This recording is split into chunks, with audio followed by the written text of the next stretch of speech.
Hey, what's up guys? We are back again, jumping into the meta with Mega Knight. Mega Knight is about to get a massive buff in the new balance changes, allowing him to jump 0.2 seconds faster. So on offense, he's going to be a much more troublesome Sir for every opponent to distract and deal with. This deck is full of surprises, and it's one of the best decks in defense against any bridge spam. Imagine your opponent bridge spams Elite Barbarians or Royal Hogs into your Mega Knight or Skeleton army. That's going to give you a massive positive elixir trade, and with your opponent being down elixir with a faster Mega Knight going towards their tower, they're probably going to take a ton of damage. And Mirror adds an extra spice to this deck that no one understands. If your opponent's dependent on Musketeers or Zappies to finish off your balloons, you can mirror arrows to completely counter them. Or if your opponent relies heavily on a building or a big spell like Rocket to counter your balloon, after they use it on the first balloon, you just mirror it up and take their tower. There is so much potential with this deck, and that's why the player Amar is playing this at over 7,790 trophies, beating the best players in the world with a Mega Knight deck that hasn't even been buffed yet. So let's go jump straight to some games and assert dominance with the best Mega Knight balloon deck in Clash Royale. A huge thanks to everyone that's using creator code SirTag to support the channel. It's time to jump head first with a counter push life. This deck is built about defending your opponent and then throwing everything back and punishing them immediately. Unfortunately, he is going to have a pretty good hand right now with an Ice Golem to stop our Skeleton army, and then he's going to go in for a Golden Knight. The one thing that I'm hoping for is him to go in for the Golden Knight ability. Oh my gosh, the Mega Knight value. That is stayed true to its name, giving us the most mega value you've ever seen in your lives. Hitting Royal Hogs all on the same side with a Golden Knight and his ability from the Golden Knight, wasting an extra elixir. You know what? With the Hunter out of cycle and you forced to defend the Mega Knight and the Mini P.E.K.K.A, what are you going to have besides bats? If you even have bats in your deck. Dude, he's zapping a balloon. That's how bad he's down right now. It's a beautiful sight to see, and that's why this deck works so wonderfully at mid ladder or lower ladder. When people overcommit, you punish them, you take out almost their entire tower, and then you sit back, relax, and say, hey, I got Mega Knight, I got Inferno Dragon, I've got Skeleton Army. It's going to be tragic for you to even try to break through. And if they just still don't have their Hunter in cycle, you hit them up with a, oh no, I spoke too soon. I thought it was great, I thought it was delicious, I thought it was scrumptious, but it's anything but. Oh no, I'm gonna have to Mini P.E.K.K.A here. I think I'm able to kill the rest of his stuff, but that is a lot of value, and I did not want to get heal spirited, so that's why I decided to go and not drop the Skeleton Army. Sometimes if you Skeleton Army too early and you get heal spirited or predicted, you're just gonna lose to the 3 Musketeers immediately. That was bad, and this guy must be extremely glad because he's back in business. So if he goes in for Royal Hogs and he drops 2 of them here, I'm just gonna Mega Knight and ignore the 2 on the left. Maybe we can go in for a balloon, but it would go right into a Hunter. So it's in my best interest to go in for an Inferno Dragon instead. Oh, show the destructive firepower of our deck, but it also shows the destructive firepower of someone that has 3 Musketeers and the potential of a heal spirit. I've lost too many games to that type of stuff, and I have learned my lesson. You know, the good thing is, I can go for Mega Knight here with the Electro Wizard, and yeah, you're going to dash onto my tower, but everything will stay alive, and double arrows do kill 2 Musketeers. So if you guys haven't done this before, it's extremely fun to do. I'm just going to double arrows here and finish it all off, keep the Mega Knight alive, and then he has to respond. He dropped Royal Hogs because he didn't know. And that's what happens to most people. They expect themselves to win the counter push style at the river, and then this deck's like, nah, we're just going to throw a brick wall in your face like an utter disgrace. So he'll probably go in for 3 Musketeers because he doesn't want me to go in for a balloon, so maybe we can do like a balloon here and then just counter it again with another double arrows. I am the definition of toxicity. This is peak ladder performance. Shutting down 3 Musketeers with mirror arrows. And if you guys haven't played this deck already, you should definitely check it out. It's extremely fun to just create interactions that no one expects, leaving your opponent with no towers left in seconds. Jumping into this one, this guy is going to go in for a Fire Spirit at the very start. I hate that card because I don't have anything cheap in my deck to distract it. Every single time, I'm going to be dropping way more than 1 elixir to stop that 300 damage. This guy's going to have Skeletons and Fire Spirit and Dark Goblins, so it's going to be a very cheap deck. I don't know what deck it's going to be, but he's going to be attacking fast and furious and rocketing on an Inferno Dragon. You know the best part about this? This guy is down so much elixir after dropping the Golden Knight and the Rocket. I don't know if he can defend a Mega Knight right now. This will be a lot of fun. Maybe he goes in for the Golden Knight ability. We're going to wait one last second. Please, Golden Knight ability. He didn't waste the extra elixir. That's what we needed to see. Maybe I'll arrows and stop him from activating King Tower here. That was probably our best bet. I'm going to arrows when he decides to go in for like an Ice Spirit or something or a Fire Spirit. We're going to kill it and then the Mega Knight's going to jump onto the tower. No! He played well enough to go in for another one? Oh, that's brutal. I knew what he was going to do because that's what I would have done. and then he played just well enough to make it work. That was really well played. Most people wouldn't have gotten the King Tower activation because I killed the first 1 elixir cost card he dropped. It would have jumped onto the tower, and I would have surprised him. But he's got fast fingers, so very, very well played.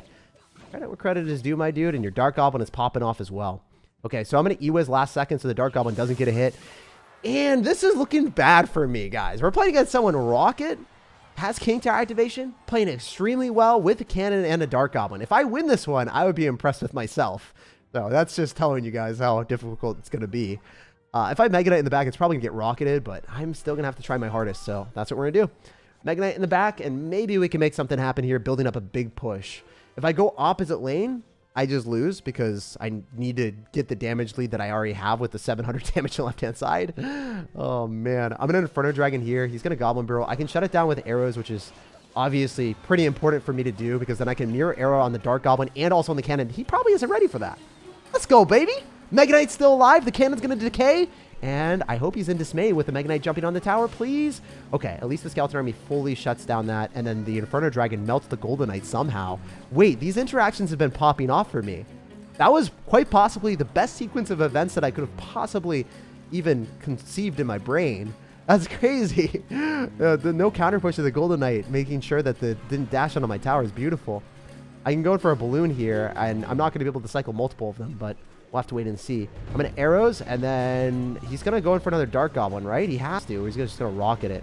Yeah, he played safe rather than sorry. He's like, I'm not going for a Dark Goblin again. No damage for you, Jake. Well played, well played. Credit where credit is due, my dude. No rocket in cycle, though, but the mini pack is just going to die. Oh, wait, he got back to rocket. Wait, what? Dude, I forgot about that. Oh, that's brutal. That's actually nutty. Oh, no. For whatever reason, I thought that he didn't have rocket in cycle. My bad. Okay, so at least the rocket is out of cycle now. You know, we've calculated the best possible position, guys. It's all part of the plan. We're going to go for a Skeleton Army to shut down the Goblin Barrel. He's going to go for another Goblin Barrel into a Skeleton Army? Wait, what is he doing? What is this wild child doing? He thought that I wouldn't Skeleton Army. That had to have been what he thought. All right, we're going to Mega Knight here. We've got the balloon on the tower. At least one hit. Let's go, baby. It might even kill the Dark Goblin. Does the Death Bomb kill the Dark? No, it doesn't. I thought it did. I really thought it did. Inferno Dragon running through, but it's not good enough. Inferno Dragon, you need to give me more value yesterday, bro. If I go for arrows, I'm probably screwed. Oh, no. What do I do? I don't know what to do anymore. This guy's playing so well. All right, I'm going to arrows. Mini pack is not going to give us anything. Is he going to pre-log the Skeleton Army? What is he going to do? No, he's got a Fire Spirit instead. And that's going to do 300 damage. I have to Mega Knight at the river because of a freaking Fire Spirit. That just hurts my soul to see. Okay, I'm going to go in for a balloon. And then I can E-Wiz here because it should be able to kill the rest of his stuff. Nice arrows. Oh, it could have been better arrows. I could have hit the Dark Goblin too. Please. No, it doesn't kill. But the bomb kills the Dark Goblin. Somehow, I don't know how that worked. How did my first bomb not kill it? The E-Wiz must have touched it, right? Why is this game so crazy? All right, triple elixir is coming through, so this is not good. If I don't Inferno Dragon and melt the cannon, I'm going to lose. I just cycle multiple Inferno Dragons so we get the rocket out of him there. I'm going to arrows here, and then I can go in for a balloon afterward, potentially. But my arrows are out of cycle, and I can't kill the Dark Goblin. This is tragic. Oh, my gosh. He's going to rocket me. He's going to rocket me, my dudes. Skeleton Army will shut everything down again. Please, Skeleton Army, no damage zone. No damage zone. Please, I need to arrows this. Maybe I can put him in range that I can mirror arrows and do enough damage. I think that I can mirror arrows and do enough damage with the Inferno Dragon. I'm just praying. He's not able to cycle back to arrows. We win. Let's go. By meaning cycling back to arrows, I mean cycling back to a rocket. Wow, that was such a good game. And I'm so glad we won. It shows the power of being able to defend with the Skeleton Army against the Goblin Barrel so then you can just whip out multiple arrows on offense. Without dropping as many arrows as we did on offense, there was no way I could have won that one. One other cool tip for you guys is if you are able to mirror arrows on a cannon, it almost completely kills it. So then your balloon can rush towards the tower. I was never able to do it there because he never gave me the opportunity, but that works really well against 2.6 Hog Rider. Mirror arrows finishes off the Musketeer and the cannon, so then the balloon goes directly towards the tower. Super fun game. Let's bounce on to the next one. Trying to bait out our opponent's spam. So if I give him a positive elixir advantage with the arrows, that would be fantastic. Or if he drops like a small spell on us because he's like, yo, my opponent dropped a small spell, I can do that too. And then he realizes that he needs his spells to kill my Skeleton Army, he'll be a super sad sir. Here's the thing. That's a Skeleton King. It's going to unleash a 2 elixir graveyard on me any second now. So I have to melt that super fast with our Inferno Dragon if we have any hope of defending. Okay, so he's going to snowball. He dropped it a little bit late, and now this snowball's out of cycle, so he doesn't have a counter to the skeleton army unless he's got another small spell, and then I just drop a mirror skeleton army. Like, hey, I got you, fam. You think that you've got counters? You need 3 small spells to be able to break through me, which you've already just telegraphed 1. Okay, so the bats are out of cycle, so I feel like I can go in for a balloon here. Maybe he's going to have a good answer. I don't know. We'll have to find out. Ooh, I don't think he dropped the Musketeer fast enough. That should at least give us death damage, bare minimum, maybe even a hit. Oh, the Musketeer was so far away that I thought we were chilling. Dude, he's going to give me massive Mega Knight value. Let's go. And I can arrow on the bats and finish off everything with that arrows. That was so satisfying. Finishing off everything with arrows when it's like 10 units on the map, there's nothing better. Okay, we know what he's going to do. He's going to go for a skillless Skeleton King as soon as that dies. So I want to kill it quick, and I want to go for an Electro Wizard here. Please, Electro Wizard, do a lot of damage to his tower when he doesn't have Elixir. Let's go. Ewiz is the win condition. Okay, here's the thing. We know he's going to go for bats and predict my Inferno Dragon because I dropped the Inferno Dragon last time. But I'm not going to do a similar strategy that I just did. I'll go in for a mini P.E.K.K.A here, and I'm going to go in for a Skeleton Army after. And I think the reason why that's going to work out is because he wasn't prepared for it, first of all.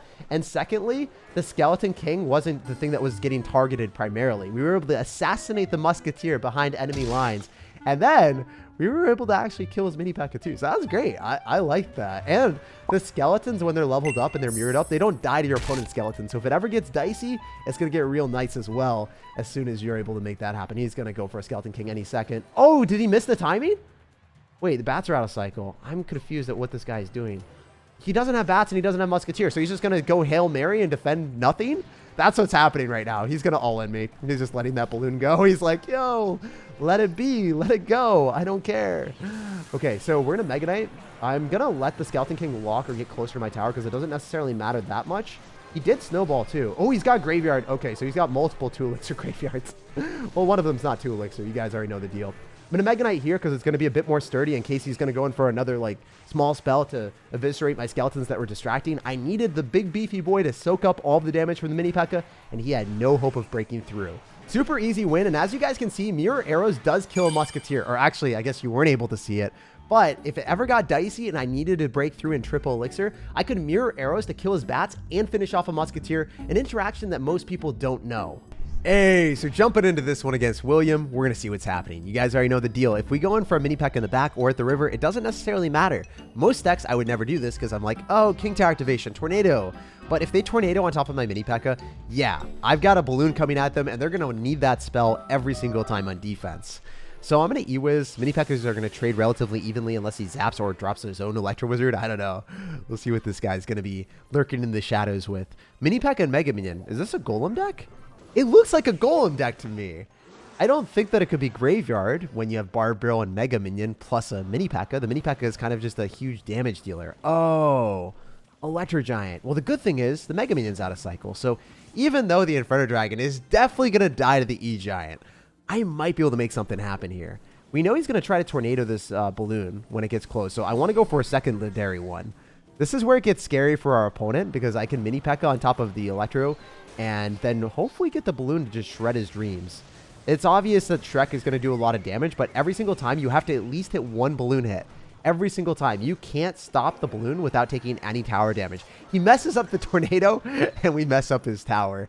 It's a beautiful sight to see when you can just engage in defense with a solid mini P.E.K.K.A for a +3 elixir trade and know that they're only going to have a building plus a Tornado to counter you. You go in for 2 balloons, and then the second balloon is going to guarantee another hit on their tower and probably just win you the game. So there were a ton of really fun interactions. This guy might actually get 3 crowned by skeletons. Oh, come on. Let's go.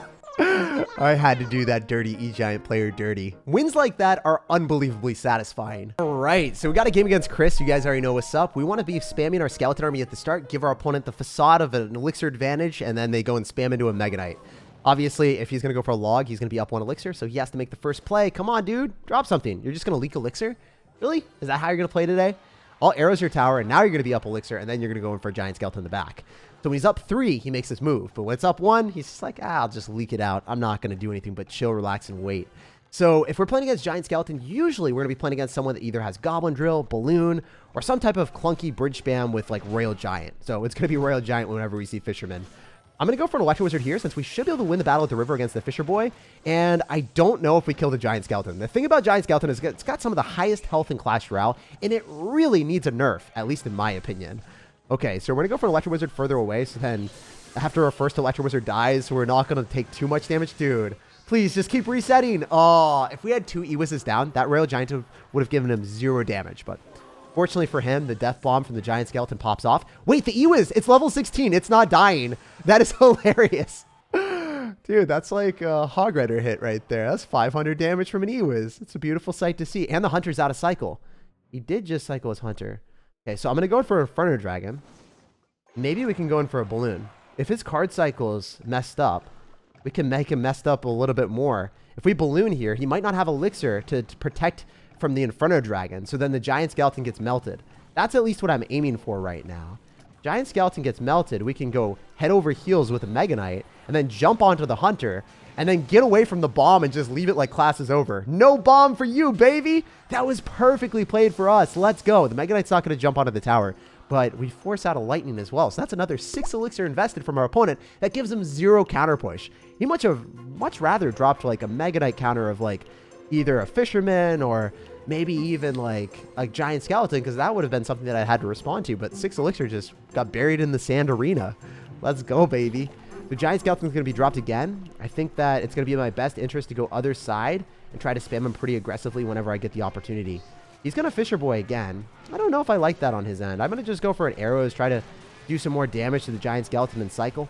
And I'll Inferno Dragon here. As long as the Giant Skeleton dies early, it's not going to be too menacing for me because, you know, you're not able to kill all my stuff with a big bomb then. All right, we're going to Mega Knight here. He's going to Lightning. That's fine. He's down a lot of Elixir. And then we can go for double Balloons. Oh, let's go, baby. Let's double up the damage. Let's double up the offense. My goodness, how hard is this to defend? This might be insanely difficult. If I Arrows, I can kill the Hunter. Oh my gosh. Who needs the double Balloon when you can just break him down with 1? It's the surprise party that he never wanted to see. GG, well played, and peace out, baby. Like, subscribe for more daily videos, and have an amazing rest of your day.